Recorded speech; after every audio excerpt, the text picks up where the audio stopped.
5ই আগস্টের পর এদেশের মানুষ মনে করে নিয়েছিল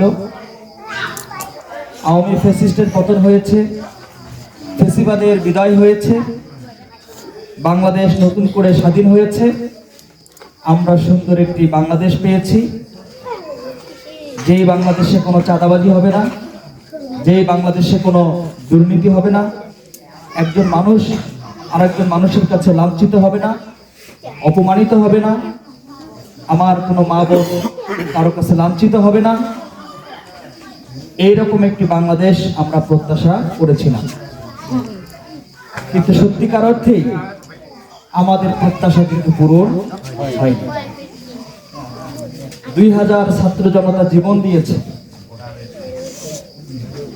হাজার হাজার মানুষ মৃত্যুবরণ করেছে, রাজপথে রক্ত দিয়েছে এই ফ্যাসিবাদ মুক্ত বাংলাদেশ গঠন করার জন্য, দুর্নীতি মুক্ত একটি বাংলাদেশ গঠন করার জন্য, বৈষম্যহীন একটি বাংলাদেশ গঠন করার জন্য।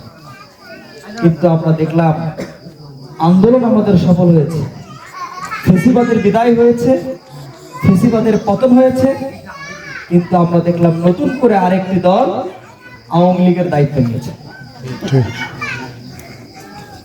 যে কাজগুলো তারা আগে করত সেই কাজগুলোই এখন অন্য কেউ করছে, শুধু হাত বদল হয়েছে, দলের পরিবর্তন হয়েছে।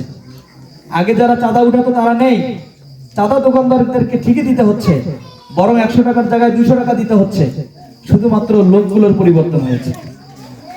দুর্নীতি হচ্ছে, মানুষের জায়গা দখল হচ্ছে, মানুষের ব্যবসা প্রতিষ্ঠান দখল হচ্ছে, নারীরা ধর্ষিত হচ্ছে, অপমানিত হচ্ছে।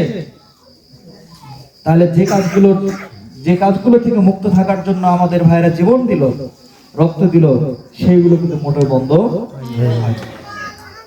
একদল চলে যাওয়ার পরে আরেক দল সেই দায়িত্ব পালন করছে।